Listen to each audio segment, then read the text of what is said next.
السلام علیکم ورحمۃ اللہ وبرکاتہ۔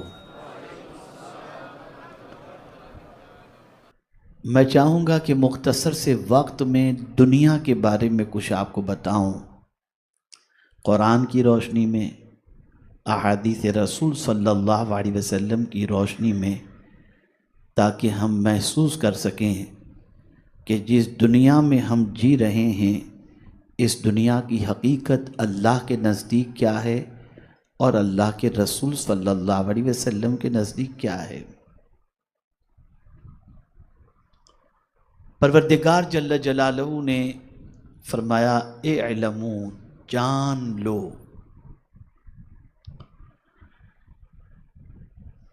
یعنی علم حاصل کرو، معلومات حاصل کرو۔ جس طریقے سے قرآن مقدس میں اللہ عز و جل نے اپنے بارے میں فرمایا جان لو اعلم انہ لا الہ الا ہو، جان لو کہ اللہ کے علاوہ کوئی عبادت کے لائق نہیں۔ اسی طریقے سے اللہ نے فرمایا جان لو، کس کے بارے میں؟ اس دنیا کے بارے میں، کہ دنیا کیا ہے۔ اور یہ بات اچھی طریقے سے یاد رکھیں، یہ دنیا کی زندگی دنیا پیدا کرنے والے سے بہتر کوئی نہیں جانتا۔ جس نے جو چیز بنائی ہے اور جو چیز اس کے اندر رکھی ہے اور جو اس کی اہمیت ہے، بنانے والا ہی اس کے بارے میں سب سے زیادہ جانتا ہے۔ اور اس نے بتایا بھی ایسی کتاب کے ذریعے کہ اس سے سچی اچھی کوئی دوسری کتاب ہے بھی نہیں۔ اور پھر اس کتاب کی حفاظت کا ذمہ لے کر جہاں بہت سارے اسباق ہم تک قرآن کے ذریعے پہنچے ہیں اور پہنچتے رہیں گے، جیسے اقیم الصلاۃ، جب سے قرآن میں یہ آیہ کریمہ نازل ہوئی تب سے پڑھا جا رہا ہے اقیم الصلاۃ، نماز قائم کرو، نماز قائم کرو، نماز قائم کرو۔ اسی طریقے سے وآتوا الزکاۃ، زکوٰۃ دو، زکوٰۃ دو، یہ چل رہا ہے۔ روزے رکھو، جب سے روزے کی آیت اور روزے کی فرضیت کی آیت نازل ہوئی تب سے یہ بھی سلسلہ چل رہا ہے۔ ویسے ہی اس آیت کو بھی ہم بھلا چکے جس کے اندر اللہ نے دنیا کی زندگی کے نقشے کو اجاگر کیا۔ ہونا تو یہ چاہیے تھا کہ یہ آیت بھی برابر سنائی جاتی اور اس آیت کا سبق بھی لوگوں کو برابر یاد کرایا جاتا، لیکن اس آیت پر نظر ہر ایک کی نہیں ہوتی، اس لیے کہ اس آیت کے اوپر عمل کرنا یہ بہت ڈیفیکلٹ ہے۔ اور اس آیت نے جس چیز کے بارے میں سمجھایا ہے اس چیز سے اپنا دل نہ لگانا یہ بہت ڈیفیکلٹ ہے۔ لیکن وہ لوگ، بیٹا بیٹھ جاؤ، بیٹا بیٹھ جاؤ، ایک مرتبہ درود شریف پڑھیں۔ اللہم صلی علی سیدنا و مولانا محمد معدن الجود والکرم وآلہ وصحبہ وبارک وسلم۔ لیکن وہ لوگ جو قرآن کے انداز کو سمجھتے ہیں اور قرآن نے جس چیز کے بارے میں جس اینگل سے سمجھایا ہے اور جس طریقے کے الفاظ کا انتخاب جن چیزوں کے لیے قرآن نے کیا، اس کی معنویت کو سمجھتے ہوئے انہوں نے ہر ایسی چیز سے اپنا تعلق کمزور رکھا جس کے لیے اللہ عز و جل نے کوئی اچھے الفاظ نہیں بلکہ اس چیز کی صفت جب بیان کی تو اس کی حقیقت اس طریقے سے بیان کر دی جیسے اس کی کوئی حیثیت ہی نہیں ہے، تو اللہ والے اس سے بچتے رہے۔ اس کو میں سمجھاؤں، یہ دنیا کی زندگی کے حوالے سے قرآن نے دو لفظ استعمال فرمائے، دو لفظ آئے قرآن میں، اور انہی دو الفاظ کا استعمال جہاں جہاں دنیا کا ذکر ہے وہاں کئی مقامات پر انہی دو الفاظ کا ذکر ہے، پہلے کوئی، پہلے لفظ یا پہلے لعب، لیکن یہ دو الفاظ کا استعمال قرآن میں آیا۔ فرمایا اعلموا، جان لو، اے بہت سارے علم حاصل کرنے والوں، ذرا دنیا کی زندگی کا بھی علم حاصل کرو کہ یہ دنیا کی زندگی ہے کیا؟ تو قرآن کہتا ہے لعب و لہو، اور حسر کے ساتھ کہا گیا کہ جان لو کہ یہ دنیا کی زندگی صرف کھیل اور تماشا ہے، بس دو الفاظ، لعب و لہو، کھیل اور تماشا۔ اللہ نے ان دو الفاظ کے ذریعے اس پوری دنیا کی زندگی کا نقشہ کھینچ دیا۔ اب ہماری اور آپ کی سوچ اس دنیا کی زندگی سے متعلق یہ بن گئی کہ ہم یہی کھیل کود والی اور تماشے والی زندگی سے اتنی محبت کرنے لگ گئے، اتنی محبت کرنے لگ گئے کہ ہم یہ بھول گئے کہ یہ اصل زندگی ہے ہی نہیں۔ اصل زندگی تو مرنے کے بعد کی ہے، لیکن یہ ہماری نظروں سے اوجھل ہو گئی۔ اور جن لوگوں کی نظر اصل زندگی کی طرف ہوتی ہے، یعنی آخرت کی طرف، وہ اس دنیا میں ہمیشہ رہتے ہوئے اسی دنیا کی تیاری میں لگے رہتے ہیں، اسی زندگی کی تیاری میں لگے رہتے ہیں جہاں پر ہمیشہ رہنا ہے۔ اب اس کو میں تھوڑا سا سمجھاؤں تو آپ سمجھ سکتے ہیں۔ لعب اور لہو، کھیل اور تماشا۔ آپ نے دیکھا ہوگا کھیل پرماننٹ نہیں چلتا، کھیل کا ایک وقت ہوتا ہے۔ مثال کے طور پر انڈیا پاکستان کا میچ ہو رہا ہے، اب یہ کھیل کا وقت ہے، اتنے بجے کھیل شروع ہوگا، اتنے بجے کھیل ختم، ٹھیک ہے نا؟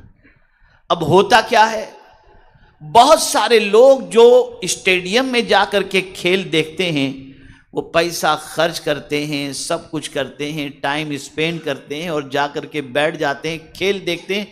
کھیل ختم ہوا، کھیلنے والے بھی چلے گئے، دیکھنے والے بھی چلے گئے۔ اب وہی میدان جو تھوڑی دیر پہلے بھرا بھرا نظر آتا تھا، اسٹیڈیم جو بھرا بھرا نظر آتا تھا، کھیل کے ختم ہوتے ہی ویران ہو گیا۔ اب کوے اڑ رہے ہیں، وہاں کوئی نظر نہیں آ رہا۔ اور پھر اسی کھیلنے والے اور کھیل دیکھنے والوں کا مائنڈ بھی اگر آپ دیکھیں تو کھیل دیکھنے والے کوئی گیا یار بور ہو گیا، ٹائم برباد ہو گیا، کوئی کہے گا یار وہ جیتنا چاہیے تب وہ جیتا نہیں، کوئی کہے گا وہ ہارنا چاہیے تب وہ ہارا نہیں، اور سب اپنا ٹائم پیسہ ویسٹ کر کے واپس چلے آئے۔ اب قرآن کہتا ہے یہ دنیا کی زندگی بھی ایک کھیل ہے۔ اس دنیا کی زندگی کو تم پرماننٹ نہ سمجھو، تم آئے اس دنیا میں، کھائے پیے رہے اور اس کے بعد چلے گئے۔ بڑی پیاری بات کل ہی کی میں آپ کو بتاؤں، میں اپنے استاد گرامی کے پاس بیٹھا ہوا تھا اور اتفاق سے انہوں نے پوچھا کہ بھئی آپ کے ساتھی کیسے ہیں؟ میں نے کہا حضرت یہاں والے ساتھی خیریت سے سمدھی ہمارے، لیکن امریکہ میں جو ہمارے سمدھی تھے ان کا بھی گزشتہ اتوار کو انتقال ہوا۔ تو اب جملہ سنیے اور یاد رکھیے۔ انہوں نے فرمایا مولانا جب تک یہ دنیا ہے یہاں جانے کا بھی سلسلہ جاری رہے گا اور آنے کا سلسلہ بھی جاری رہے گا، روز کچھ آئیں گے اور کچھ جائیں گے، یہاں کوئی پرماننٹ رہنے آیا ہی نہیں ہے، کوئی نہیں آیا۔ آدمی سب کچھ سجاتا ہے چھوڑ کے چلا جاتا ہے، کچھ لے کے نہیں جاتا۔ اتنی تگو دو یہاں کے لیے کرتا ہے جس کی کوئی انتہا نہیں، لیکن ہوتا کیا ہے جب جاتا ہے تو جیسا خالی آیا تھا ویسا خالی ہاتھ چلا گیا۔ تو پتا چلا یہاں رہنے نہیں آئے، جانے کے لیے آئے ہیں۔ یہاں پرماننٹ ہمارا ٹھکانہ ہے ہی نہیں، یہ پرماننٹ رہنے کی جگہ ہے ہی نہیں۔ اس کو ایک حدیث کے اندر آقا کریم صلی اللہ علیہ وسلم نے بیان فرمایا، کن فی الدنیا کأنک غریب، دنیا میں اس طریقے سے رہ جیسے کوئی مسافر رہتا ہے.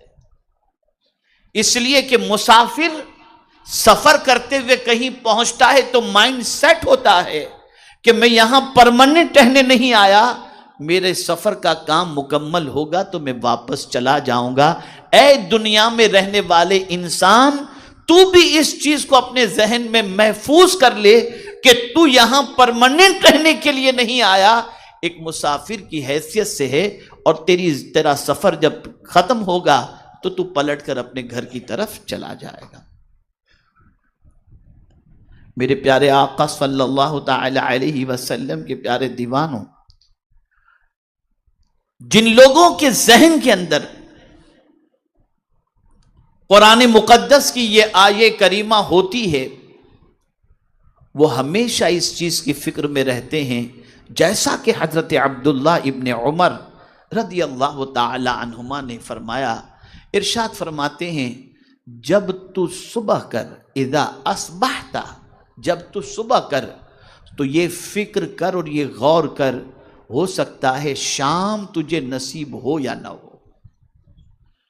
اور جب شام تو کر، اذا امسیت، جب تو شام کر تو یہ سوچ تیرے ذہن کے اندر رہے کہ پتہ نہیں صبح مجھے نصیب بھی ہوگی کہ نہیں. اس طرح سے تو دنیا کے اندر رہے. اب میں آپ کو بتاؤں، جب انسان کی مینٹلٹی یہ بن جائے اور یہ سوچ انسان کی بن جائے کہ شام نصیب ہوگی یا نہیں ہوگی، صبح نصیب ہوگی یا نہیں ہوگی، تو یہ بات ذہن میں تو بیٹھ جائے گی. مطلب یہ ہے کہ میں یہاں پرماننٹ رہنے نہیں، جانے کے لیے آیا ہوں. تو اب فکر دامنگیر ہوگی، جہاں ہمیشہ نہیں رہنا وہاں ہم اتنی محنت کر رہے ہیں، تو جہاں ہمیشہ رہنا ہے وہاں کی زیادہ ہمیں محنت کرنی چاہیے. میرے پیارے آقا صلی اللہ تعالی علیہ وسلم کے پیارے دیوانوں، میں قرآن مقدس کی اس آیے کریمہ کی روشنی میں کہ اعلموا انما الحیات الدنیا لعب ولہو، اس آیت کریمہ کی روشنی میں کچھ حدیثیں آپ کو سناتا ہوں تاکہ آپ تھوڑا سا محسوس کر سکیں کہ اس دنیا کے بارے میں رسول رحمت صلی اللہ علیہ وسلم نے کیا ارشاد فرمایا. حضرت ابو ہریرہ رضی اللہ تعالیٰ عنہ سے روایت ہے کہ نبی اکرم صلی اللہ علیہ وسلم نے فرمایا، دنیا ملعون ہے اور اس کی ہر چیز بھی ملعون ہے. اب ملعون کے معنی آپ سمجھتے ہیں؟ جس پر لعنت کی گئی ہو، جس پر لعنت کی گئی ہو. اور لعنت کا مطلب کیا ہوتا ہے؟ اللہ کی رحمت سے دور. جیسے اللہ عز و جل نے قرآن مقدس میں فرمایا، لعنت اللہ علی الکاذبین، جھوٹ بولنے والے پر اللہ کی لعنت. مطلب یہ کہ وہ اللہ کی رحمت سے دور. اب حدیث شریف پر میں توجہ چاہوں گا. کون کہہ رہے ہیں؟ آقا کریم صلی اللہ علیہ وسلم. انسانوں میں ان سے سچا کوئی دوسرا ہے ہی نہیں. سب سے سچے مصطفیٰ جان رحمت صلی اللہ علیہ وسلم. اور وہ جتنا دنیا کے بارے میں جانتے ہیں اللہ کی عطا سے، کوئی دوسرا اتنا دنیا کے بارے میں نہیں جانتا. اب حضور صلی اللہ علیہ وسلم اس دنیا کے بارے میں فرماتے ہیں، الدنیا ملعون، دنیا ملعون ہے اور اس کی ہر چیز بھی ملعون ہے. یعنی اس پر اللہ کی رحمت، دنیا بھی ملعون اور اس کی ہر چیز بھی ملعون. لیکن چند چیزوں کو رسول اعظم نے نکال دیا کہ یہ ملعون نہیں. اب اس میں کیا چیز؟ سرکار صلی اللہ علیہ وسلم فرماتے، البتہ دنیا میں جو اللہ تعالیٰ کے لیے ہے وہ ملعون نہیں. یعنی اگر کوئی کما رہا ہے حلال کہ میں اس کمائی سے اللہ عز و جل کے دین کی مدد کروں گا، بیوی بچوں کو حلال کھلاؤں گا، حرام سے بچوں گا، میں اللہ عز و جل کی فرما برداری کروں گا، اللہ کے رزق کو حلال ہی کھاؤں گا، اور جو کام کروں گا اللہ کے لیے، تو سرکار فرماتے اب یہ ملعون نہیں، اس لیے کہ وہ جی بھی رہا ہے اللہ کے لیے اور سارے کام بھی کر رہا ہے اللہ کے لیے کر رہا ہے. اب اگر کوئی چیز اللہ کے لیے ہو رہی ہے تو اب اس کا انداز بدل گیا. جیسا کہ خود حضور صلی اللہ علیہ وسلم کے بارے میں رب قدیر نے فرمایا کہ میرے محبوب آپ کس کے لیے جی رہے ہو؟ دیکھو ہم اور آپ جیتے ہیں نا، قربان جائیے، آپ بھی جیتے میں بھی جیتا ہوں، ہمارے جینے کا مقصد کیا ہے؟ یہ کر لیں، ایسا کر لیں، یہ بنا لیں، اتنا کھائیں، اتنا سب کچھ، یہ ساری چیزیں بس صبح سے لے کے رات تک ایک ہی چیز ہے۔ لیکن ہم حضور سے پوچھتے ہیں کہ سرکار آپ کیوں جی رہے ہیں؟ تو جینے کی جو کیفیت حضور کی تھی اس کو رب نے فرمایا میرے محبوب میں تو جانتا ہوں تم کس لیے جی رہے ہو، ذرا میرے غلاموں کو، تمہارے غلاموں کو بھی تو بتا دو، ان کو بھی بتا دو، قل کہو نا تم میرے محبوب، کہہ دو لوگوں کو کہ تم کس کے لیے جی رہے ہو، تم کس کے لیے نماز پڑھ رہے ہو۔ تو قرآن کہتا ہے، اللہ کے رسول صلی اللہ علیہ وسلم سے رب نے فرمایا قل ان صلاتی و نسکی و محیای و مماتی للہ رب العالمین۔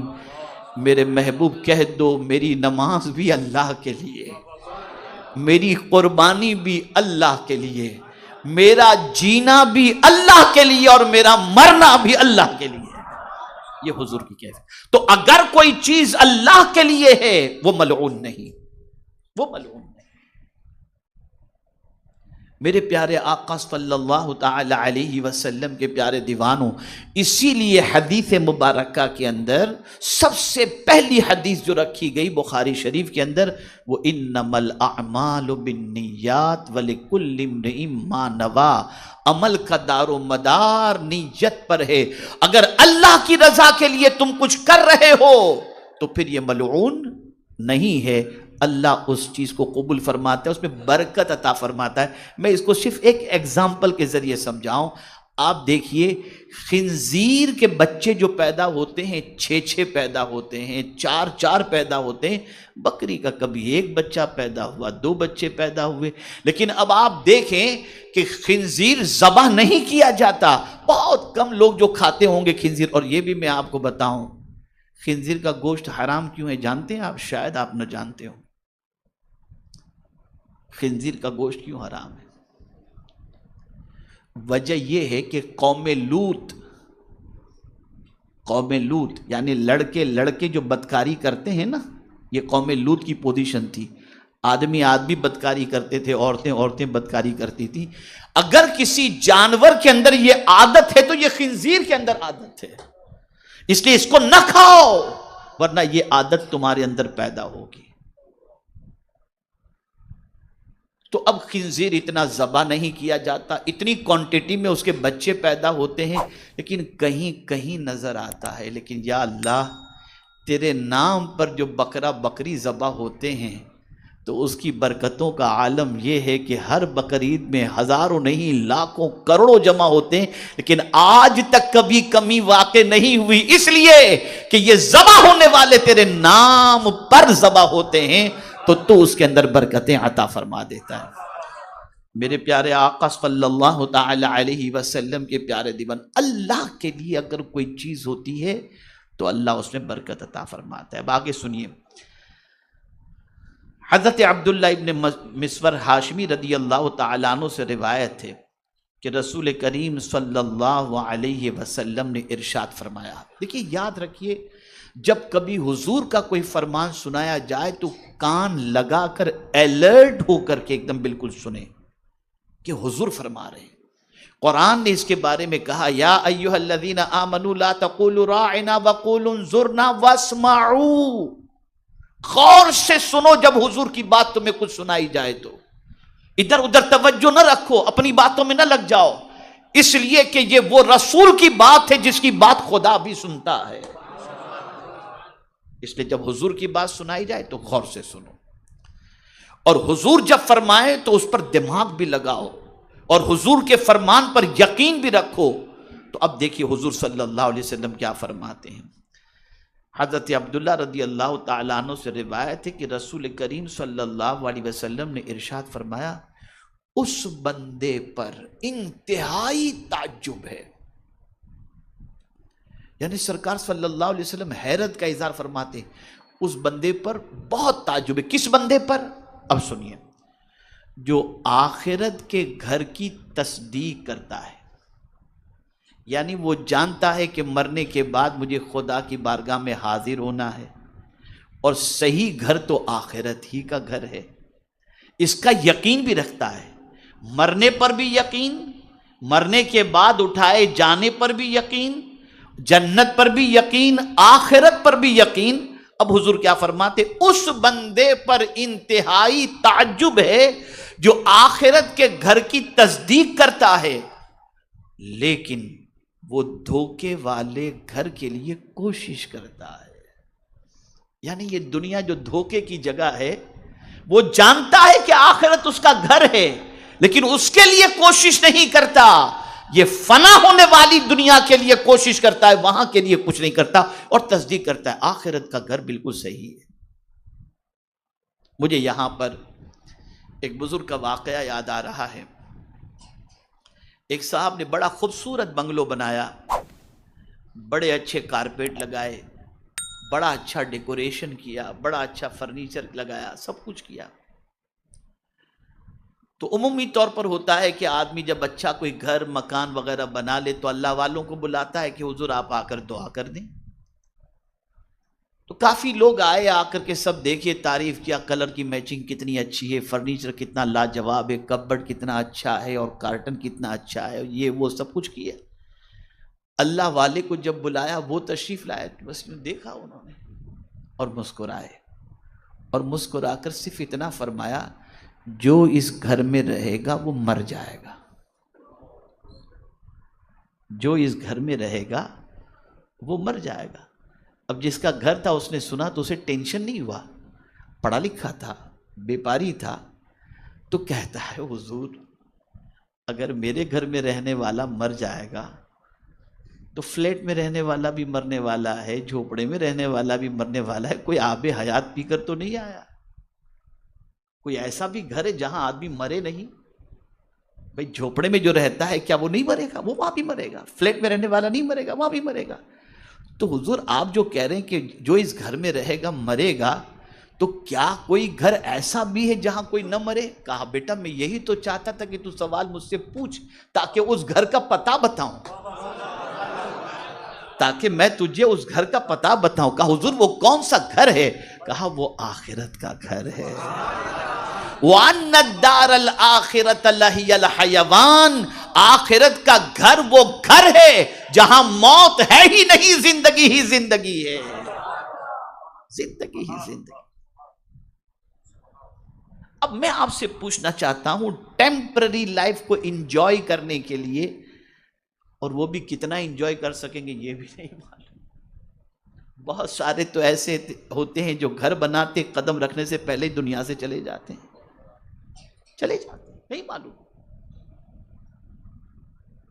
تو اے رسول اعظم صلی اللہ تعالی علیہ وسلم کے دیوانوں، حضور صلی اللہ علیہ وسلم کا فرمانا یہ کہ بے وقوف نہ بنو،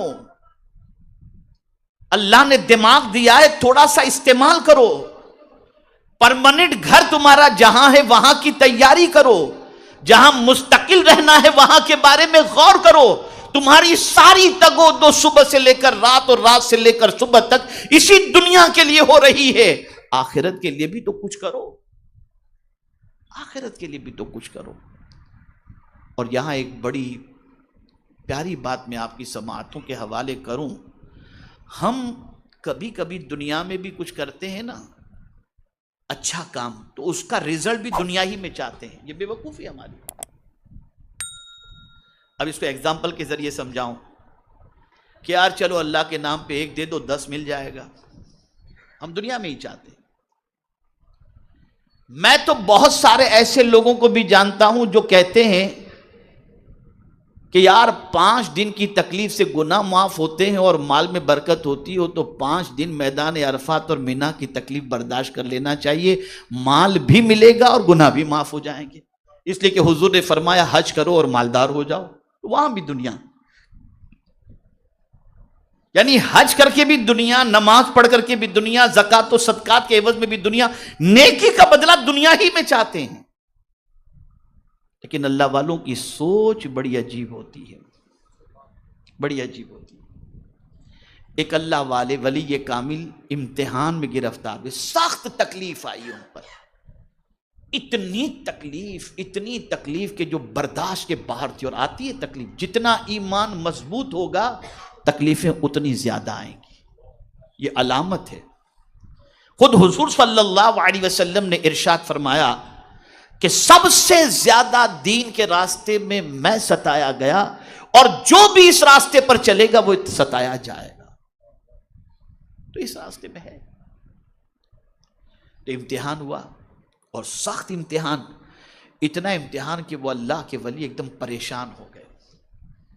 تو اب انہوں نے کیا کیا، بہت غور سے سنیے گا، سمجھنے والی بات ہے. انہوں نے اللہ کی بارگاہ میں دعا کی، اے میرے کریم، میری نیکیوں میں سے تجھے اگر کوئی نیکی پسند آ گئی ہو تو اس نیکی کے صدقے میں میری تکلیف کو دور فرما دے. اب آپ مجھے بتائیے کوئی غلط دعا ہے؟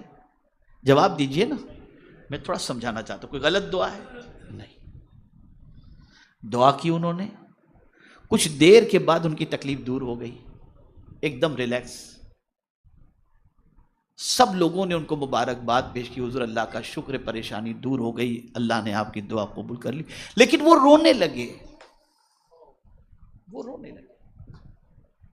لوگوں نے کہا حضور آپ رو رہے ہیں، اللہ نے پریشانی دور کر دی، تو یہ تو رونے کا وقت نہیں، اللہ کا شکر ادا کرنا چاہیے، مسکرانا چاہیے، ٹینشن لیس. اللہ نے فرما دیا، کہا یہی تو رونے کا وقت ہے. غور سے سنیے گا، میں ایسا سبق سنا رہا ہوں آپ کو کہ اگر اس سبق کو آپ نے اور ہم نے سیکھ لیا اور یاد کر لیا تو ہماری سوچ کا کریکشن بھی ہوگا، اور اللہ عز و جل کرم کی نظر بھی فرمائے گا. وہ بزرگ فرماتے ہیں یہی تو رونے کا وقت ہے. کہا حضور کیا رونے کا، کیا وجہ؟ کہا سنو، میں نے پتہ نہیں کون سی نیکی میری اللہ کی بارگاہ میں قبول ہوئی ہوگی، مجھے نہیں معلوم، لیکن میں نے جو یہ کہا اے اللہ جو نیکی تجھے پسند ہو اس کے صدقے میں میری تکلیف کو دور فرما دے، تو اللہ نے جو نیکی قبول فرمائی تھی اس کے صدقے میں میری تکلیف کو دور تو فرما دیا. اب اگر قیامت میں اللہ فرمائے تیری نیکی کا بدلہ یہاں تو کچھ بھی نہیں، دنیا میں مل گیا، تو آخرت میں میرا کیا ہوگا؟ آخرت میں میرا کیا ہوگا؟ یہ اللہ والوں کی سوچ ہوتی ہے.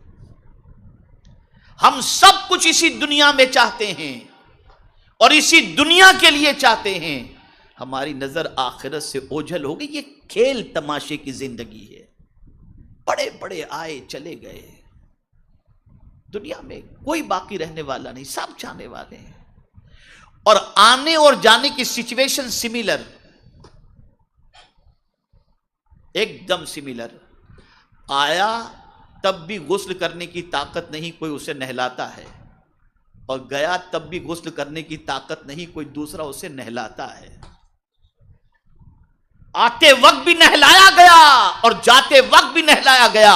اپنے وجود پر گھمنڈ نہ کرو، تم اتنے محتاج ہو کہ اپنے سے غسل بھی تم نہیں کر سکتے. نہ آئے تب کر سکتے تھے، نہ جاؤ گے تب کر سکتے ہو. بلکہ میں ابھی کل ہی کی ایک بات میں آپ کو سناؤں. ایک علاقے کا بادشاہ آپ کہہ سکتے ہیں، ارب پتی کہہ سکتے ہیں، وہ اتفاق سے سیر و تفریح کے لیے، میں بھی کبھی زامبیا ادھر ادھر میں جاتا ہوں، تو جب جاتا ہوں فارم ہاؤس کے اندر تو ایک دم سناٹا ہوتا ہے. بلکہ ابھی لاسٹ سفر جو میرا ہوا تھا ملاوی سے موزمبیق کا، 18 گھنٹے، اور میں آپ کو بتاؤں بائی روڈ میرے اس سفر کے اندر آپ کو حیرت ہوگی کہ 8 گھنٹے یا 9 گھنٹے کے سفر کے اندر مجھے راستے میں ایک ہوٹل بھی نہیں ملی، اور سناٹا ایک دم بالکل تاریک، کوئی مار کے کاٹ کے پھینک دے پتہ بھی نہ چلے. تو ایک ایسا ہی پکنک اسپورٹ تھا. ایک صاحب گئے جو ملینر بلینر تھے، غسل کرنے کے لیے تالاب کے اندر انہوں نے جیسے چھلانگ گئے، مر گئے. اب جب لاش پھول گئی، نکالا گیا لاش کو، تو ایسی پوزیشن تھی کہ پہچان مشکل تھی، یہ کون ہے کیا ہے. پولیس آئی، تحقیق کی، بہت اناؤنس کیا، پتہ نہیں چلا کہ یہ کون صاحب ہے مرنے والے. اب اتفاق سے وہ گاؤں مسلمان کا تھا، اس بندے کے بارے میں تحقیق پر پتہ چلا کہ یہ مسلمان تھا. اب وہ اتنا غریب گاؤں کہ امام صاحب نے اس گاؤں کے اندر مسجد میں اعلان کیا کہ بھئی اب گاؤں کی پوزیشن کیا ہوتی کہ لوگوں کے گھروں میں کفن نہیں ہوتے. گاؤں دیہات میں آپ چلے جائیں تو کھانے پینے کا جہاں پر کسان وغیرہ ہوتے ہیں ان کے کھانے پینے کی چیزیں تو گھر میں ملیں گی، ایک کفن بفن پیسہ بیسا کیش اتنا نہیں ملے گا. تو گھر میں کفن وغیرہ تو تھا نہیں کسی کے. تو گاؤں میں اعلان ہوا کہ بھئی تھوڑا تھوڑا سب کچھ جس کے پاس ہو وہ تھوڑا جمع کرو تاکہ یہ لاوارث میت کی کفن کا انتظام کیا جائے. انتظام کیا گیا، کفن دیا گیا، دفن کیا گیا. بعد میں تحقیق پر پتہ چلا یہ فلاں گاؤں کا کروڑ پتی تھا، لیکن آ گیا تھا یہاں پکنک پر اور مر گیا. تو وہاں پر صوفیہ فرماتے ہیں کہ ذرا سوچو تو صحیح کہ تمہارے پاس سب کچھ ہوتے، ہم نے اپنے ماتھے کی آنکھوں سے زمین کی دراڑوں کو ہم نے دیکھا ہے، اور ان زمینوں کے اندر دراڑ کو دیکھنے کے بعد 2-3 دن تک تو چین کی نیند بھی نہیں آ رہی تھی. اور ہم نے ریلیف کیمپ کے اندر یہ ہے کہ تم یہاں کی جتنی فکر کرتے ہو اس سے زیادہ تم آخرت کی فکر کرو. یہاں کل کیا ہوگا نہیں معلوم، یہاں کیسے حالات، لیکن آخرت میں سچویشن یہ ہوگی کہ قرآن کہتا یود المجرم لو یفتدی من عذاب یومئذ ببنیہ. قیامت کے دن سچویشن اتنی خراب ہوگی کہ باپ بیٹے سے بھاگے گا، ماں بیٹی سے، دوست سے بھاگے گا. اور یہ سچویشن ہوگی کہ ماں کہے گی اپنے بیٹے کے بارے میں اللہ کی بارگاہ میں میرے مولا اس سے میرے بیٹے کو جہنم میں ڈال دے لیکن مجھے جنت میں تو ڈال دے. یہ سچویشن ہوگی. ہم اس دنیا کی تیاری میں لگے جہاں رہنا ہی نہیں ہے، پرماننٹ رہنے آئے نہیں ہے. باڈی گارڈ رکھو، سیکیورٹی گارڈ رکھو، بلیٹ پروف جیکٹ پہنو، بلیٹ پروف گاڑیاں میں رہو، کچھ بھی کر لو، جاننا ضرور ہے. تو یہ دنیا کھیل تماشا ہے. اب آگے اور سماعت فرمائیں. آپ کہیں گے کہ مولانا آپ دنیا نہیں کرنا چاہیے، تو یہ دنیا میں اللہ نے پیدا کیا ہے تو کچھ تو دنیا چاہیے نا، اس کے بغیر کیا کریں گے ہم؟ کھانا چاہیے. اب مسجد ہے، اللہ کا گھر ہے، گرمی شدید ہے تو ایئر کنڈیشن چاہیے، ایئر کنڈیشن چاہیے تو پیسہ بھی تو چاہیے. اب اس کو حضرت ذوالنون مصری علیہ الرحمہ نے اس کی وضاحت فرمائی. حضرت ذوالنون مصری رضی اللہ تعالیٰ عنہ فرماتے ہیں اپنے مریدوں سے، اے مریدین کے گروہ، دنیا طلب نہ کرو، اور اگر طلب کرو تو اس سے محبت نہ کرو. یہاں سے صرف زادے راہ لو کیونکہ آرام گاہ تو اور ہے. یہ آرام کی جگہ نہیں ہے، آرام کی جگہ تو جنت کی ہے. اب دیکھیے نا، میں تھوڑا سا اس کو سمجھاؤں. یہاں تو کیا ہے، فون آیا، ارے وہ آپ کے بارے میں ایسا بولتا تھا، پٹک سے ٹینشن. یار کیا لوگ کرتے ہیں، چلتے چلتے کسی نے دھکا دے دیا. اس دنیا کے اندر آپ روز صبح و شام بہت ساری ایسی باتیں سنتے رہو گے جس کی وجہ سے آپ کا دماغ خراب ہوگا، آپ کو ٹینشن ہوگا، آپ کو ریلیکس نہیں ملے گا، آپ کی نیند اڑ جائے گی، آپ کی طبیعت خراب ہو جائے گی، کبھی کوئی صدمے کی خبر سن کر ہارٹ بیٹھ جائے گا. یہ سارے پرابلم ہوں گے. لیکن قربان جائیے، حضرت ذوالنون مصری کے اس جملے پر فرماتے ہیں آرام گاہ تو اور ہے. یعنی تو اگر یہ سوچتا ہے کہ دنیا میں آرام ملے تو نہیں، آج تجھے ایسا گھر بتاتے ہیں جہاں نہ کوئی بری بات سنے گا، نہ ٹینشن ہوگا، نہ کمانا ہوگا، نہ محنت کرنی ہوگی، نہ عبادت کرنی ہوگی. وہاں تو صرف آرام ہی آرام کرنا ہے، اور وہ جگہ ہے آخرت کا گھر.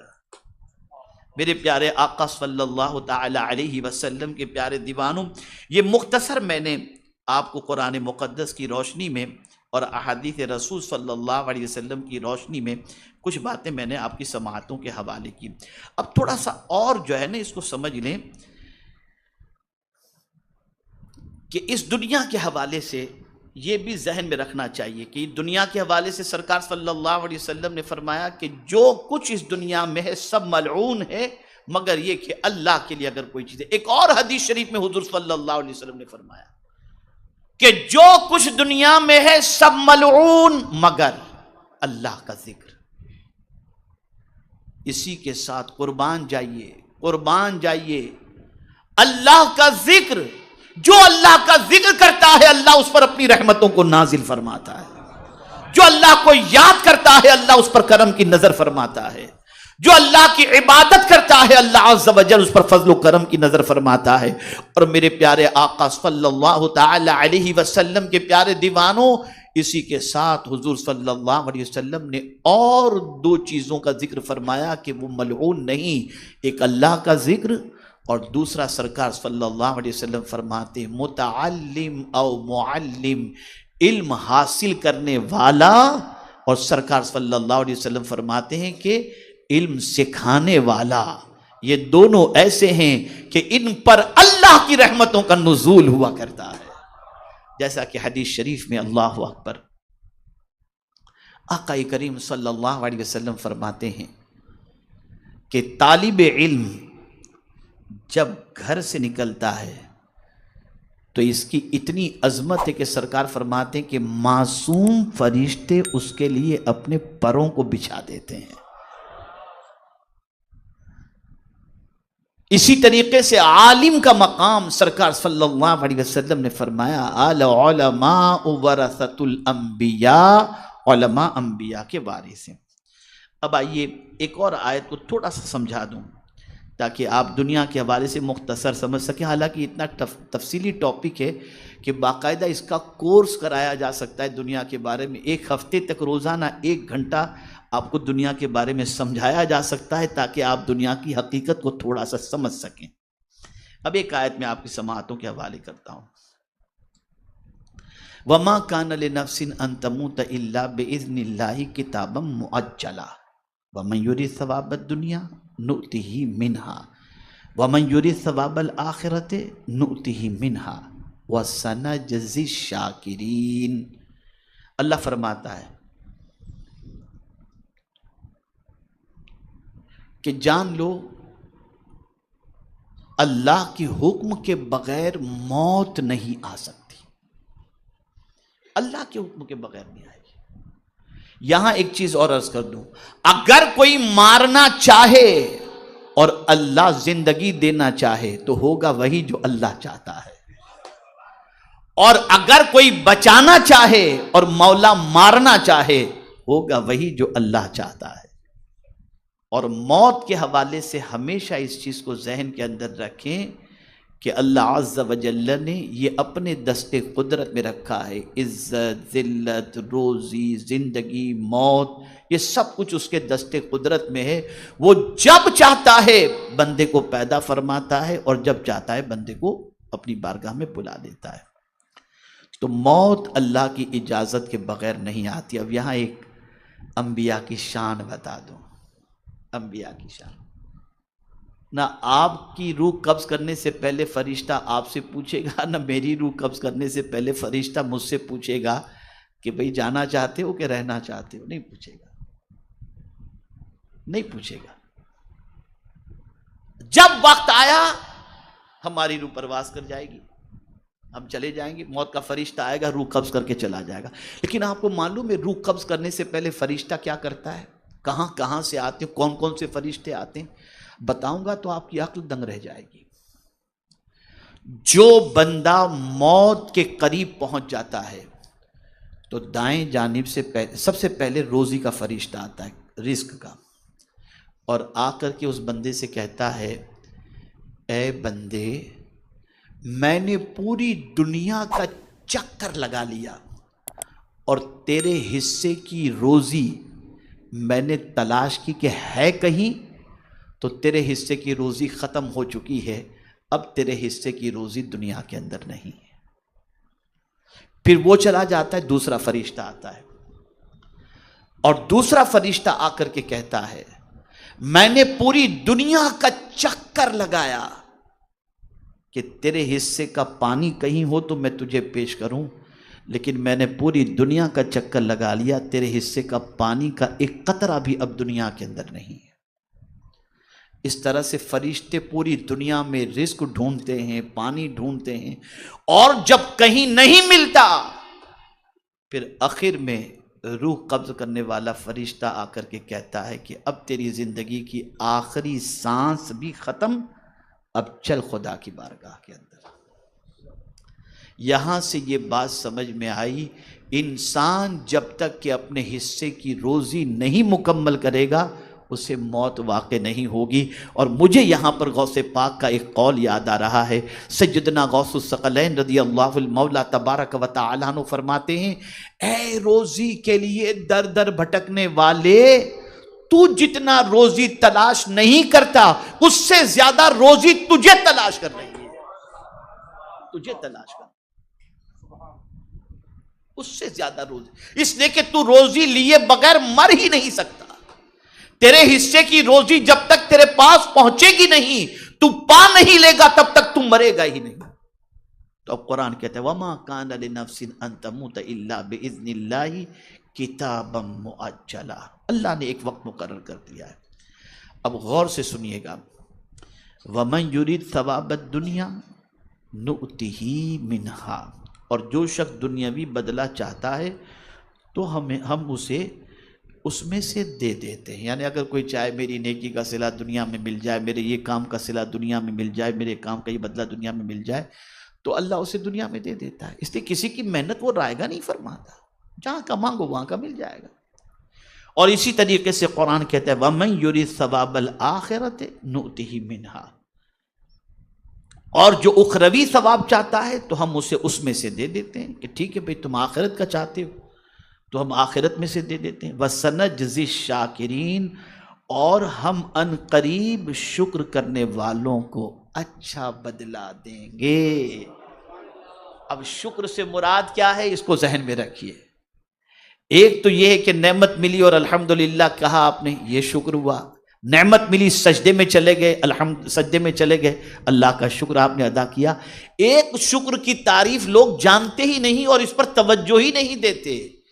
ایک شکر کی تعریف یہ ہے کہ اللہ کی دی ہوئی نعمت کی قدر کرو، جس کام کے لیے وہ نعمت دیا ہے وہی کام میں اس کا استعمال کرو، یہ ہے صحیح معنوں میں شکر، یہ ہے شکر۔ آج اگر ہم دیکھیں تو ہم صبح و شام اللہ کی ناشکری کرتے ہیں۔ آنکھ دی قرآن دیکھنے نہیں دیکھتے، کان دیے قرآن سننے نہیں، ناقدری ہی کر رہے ہیں اللہ کی نعمت، ناقدری ہی کر رہے ہیں اللہ کی نعمت۔ دولت دی عیاشی میں بہت سارے خرچ کرتے ہوئے نظر آتے ہیں، ناقدری کر رہے ہیں۔ لیکن اگر کوئی قدر کرتا ہے تو اللہ اس کو وعدہ فرماتے ہیں، اللہ اکبر، وَسَنَجْزِي الشَّاكِرِينَ، اور ہم ان قریب شکر کرنے والوں کو اچھا بدلہ دیں گے۔ اچھے سے مراد کیا ہے جانتے ہیں آپ؟ ایسا بدلہ کہ یہ مختصر تھے، ملے گا بہت زیادہ۔ جیسا کہ صدقہ بندہ دیتا ہے نا، تو حدیث شریف میں ہے اللہ اکبر، جب کوئی اللہ کے نام پہ صدقہ نکالتا ہے تو اللہ خود اپنے دست کرم سے اس صدقے کو وصول کرتا ہے۔ اس کو میں بتاؤں، ام المؤمنین حضرت عائشہ صدیقہ رضی اللہ تعالی عنہ ایک درہم کو دھو رہی تھی گھر کے اندر۔ سونے چاندی کے جو سکے ہوتے ہیں درہم اور دینار اسی کو کہا جاتا ہے، تو دھو رہی تھی، سرکار تشریف لائے، فرمانے لگے حمیرہ یہ کیا کر رہے ہو، تم درہم کو دھو رہے ہو؟ یہ درہم کو دھونے کی وجہ کیا ہے؟ سوچ دیکھیے نا، سوچ دیکھیے، یہ درہم کو کیوں دھو رہی ہو؟ عرض کرتی ہیں سرکار آپ ہی نے فرمایا کہ فقیر کے ہاتھ میں صدقہ پہنچنے سے پہلے اللہ کے دست کرم میں پہنچ جاتا ہے، تو میں نے سوچا یہ صدقے کو پہلے اچھی طرح سے دھو لوں تاکہ میرے رب کی ہاتھ میں پہنچے تو رب راضی ہو جائے۔ کیا سوچ تھی یار، کیا سوچ۔ میرے پیارے آقا صلی اللہ تعالی علیہ وسلم کے پیارے دیوانوں، اب یہاں پر کنفیوژن کو تھوڑا سا دور کر دوں۔ اچھی دنیا کے ساتھ ساتھ اچھی آخرت مانگنا یا اچھی آخرت کے ساتھ ساتھ اچھی دنیا مانگنا یہ برا نہیں، آپ مانگ سکتے ہیں، ضرور مانگیں۔ اے اللہ ہماری دنیا بھی اچھی کر دے، ہماری آخرت بھی اچھی کر دے، بالکل اس کو مانگنا چاہیے۔ اور اس کے لیے قرآن شریف میں ایک ایسی دعا آئی ہے کہ سرکار صلی اللہ علیہ وسلم اس دعا کو مریض کے پاس پڑھتے تھے، جس سے اللہ تعالیٰ مریض کو شفا عطا فرما دیتا تھا۔ اور میں اس دعا کی اہمیت کو آپ کے سامنے پیش کر کے میں اپنی گفتگو کو ختم کروں گا، اس لیے کہ نہ میرے پاس اتنا علم ہے کہ میں 1 گھنٹے سے زیادہ بول سکوں، اور نہ میں آپ کو بہت زیادہ ٹائم آپ کا لینا چاہوں گا، مختصر سے وقت میں تھوڑا سمجھا دو۔ اب یہ وہ کون سی دعا ہے؟ قرآن کی بڑی عظیم دعا، ربنا آتنا فی الدنیا حسنہ وفی الآخرۃ حسنہ وقنا عذاب النار۔ اس میں دنیا کی بھی اور آخرت کی دونوں کی بھلائی موجود ہے۔ یہ دعا بڑی جامع دعا ہے، اتنی عظیم دعا ہے، یہ اتنی عظیم دعا کہ حاجی یا عمرہ کرنے والا جب طواف کعبہ کرتا ہے تو آپ جانتے ہیں رکن یمانی سے لے کر حجر اسود کے درمیان اس جگہ کو کہتے ہیں مقام مستجاب۔ رکن یمانی اور حجر اسود، اس کے درمیان کی جگہ کو کہتے ہیں مقام مستجاب، جہاں پر دعا قبول ہوتی ہے۔ اور فرمایا گیا وہاں دعا کرنے والے کی دعا پر 70,000 فرشتے آمین کہتے ہیں، 70,000 فرشتے۔ تو اس جگہ کے لیے حضور نے جس دعا کی تعلیم فرمائی وہ دعا ہے ربنا آتنا فی الدنیا حسنہ وفی الآخرۃ حسنہ وقنا عذاب النار۔ میرے آقا صلی اللہ علیہ وسلم یہ دعا کثرت سے کیا کرتے تھے، بہت کیا کرتے تھے۔ اس دعا کو حضور صلی اللہ علیہ وسلم کثرت سے کیا کرتے تھے۔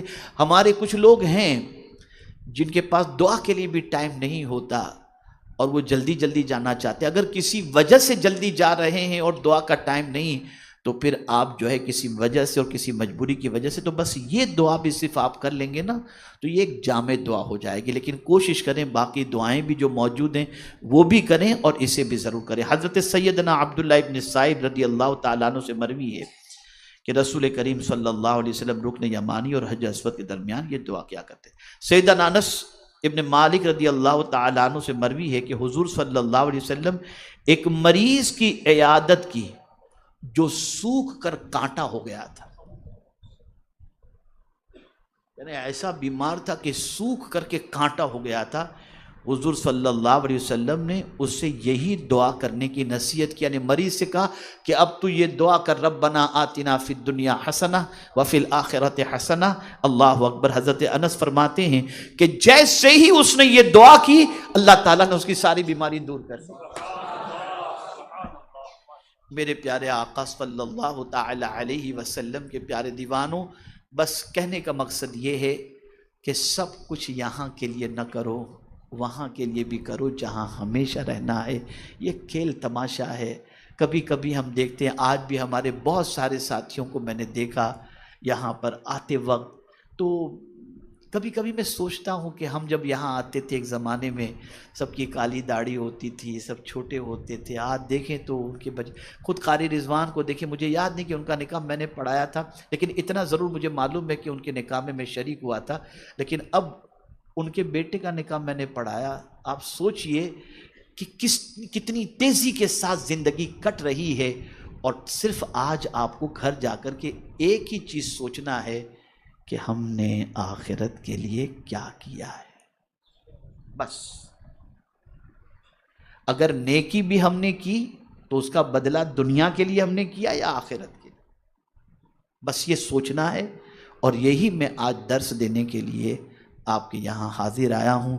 میرے پیارے آقا صلی اللہ علیہ وسلم کے پیارے دیوانوں، اللہ عز و جل ہم سب کو آخرت کی محبت ہمارے دلوں میں پیدا فرما دے اور آخرت کی تیاری کی توفیق نصیب فرمائے، اور رب قدیر جل جلالہ دنیا کی محبت ہمارے دلوں سے نکال دے اور ہمیں اچھی دنیا بھی عطا فرمائے اور اچھی آخرت بھی عطا فرمائے۔ اور رب قدیر جل جلالہ اس دنیا میں رہتے ہوئے جتنے بھی اچھے کام ہم کریں، کھائیں بھی تو اللہ کے لیے، پئیں بھی تو اللہ کے لیے، چلیں بھی تو اللہ کے لیے، جیے بھی تو اللہ کے لیے اور مریں بھی تو اللہ کے لیے۔ میرے پیارے آقا صلی اللہ علیہ وسلم کے پیارے دیوانوں، گفتگو درمیان میں تھوڑی سی ٹرن ہو گئی۔ وہ ٹرن کیسے ہو گئی؟ وَمَا كَانَ لِنَفْسٍ أَن تَمُوتَ إِلَّا بِإِذْنِ اللَّهِ کتابًا مُؤَجَّلًا پر میں کہتے کہتے کہیں واپس آ گیا۔ یعنی میں نے کہا کہ ہماری روح قبض کرنے کے ٹائم پہ فرشتہ ہم سے پوچھے گا نہیں کہ کھینچوں کہ نہیں کھینچوں، رہنا یا نہیں رہنا، کوئی اجازت نہیں مانگے گا۔ لیکن یا رسول اللہ آپ کی عظمتوں پر قربان، فرشتے کی مجال نہیں کہ حضور کی اجازت کے بغیر حضور کی روح بھی کھینچ لے۔ ہر نبی کے پاس پہلے فرشتہ پہنچ کر اجازت مانگتا ہے، آپ کی اجازت ہو تو ہم آپ کی روح کو قبض کریں، اگر نبی اجازت دیں تو ہی فرشتہ روح قبض کرتا ہے۔ اس سے سمجھ میں آیا کہ انبیاء کی شان اللہ کے نزدیک کتنی عرف و اعلیٰ ہے، کتنی عرف و اعلیٰ ہے۔ بلکہ حدیث شریف میں تو ہے کہ حضرت موسیٰ علیہ السلام کی روح قبض کرنے کے لیے فرشتہ پہنچا تو ایک تماچا لگا دیا اس کو۔ فرشتہ جا کر رب سے عرض کرتا ہے یہ کیسا تیرا بندہ آنے کے لیے تیار ہی نہیں، اجازت لو۔ فرشتے سے کہا گیا اجازت لو پہلے، تو یہ انبیاء کی شان ہے۔ میرے پیارے آقا صلی اللہ علیہ وسلم کے پیارے دیوانوں، ہمیں چاہیے کہ بہت اس دنیا کے چکر میں پھنس کر آخرت کو نہ بھولیں۔ جہاں کوئی کسی کے کام نہیں آئے گا وہاں کی بھی تھوڑی سی فکر ہمیں کرنی چاہیے۔ اللہ کرے کہ ہم سب کی دنیا بھی بہتر ہو اور ہم سب کی آخرت بھی بہتر ہو۔ انہی کلمات خیر پر میں اپنی گفتگو کو ختم کرتا ہوں۔ اللہ مجھ سے بھی راضی ہو، آپ سے بھی راضی ہو، اور سارے مسلمانوں کو اللہ تعالیٰ دونوں جہاں کی نعمتوں سے مالا مال فرمائے۔ وما علینا الا البلاغ المبین۔ السلام علیکم ورحمۃ اللہ وبرکاتہ۔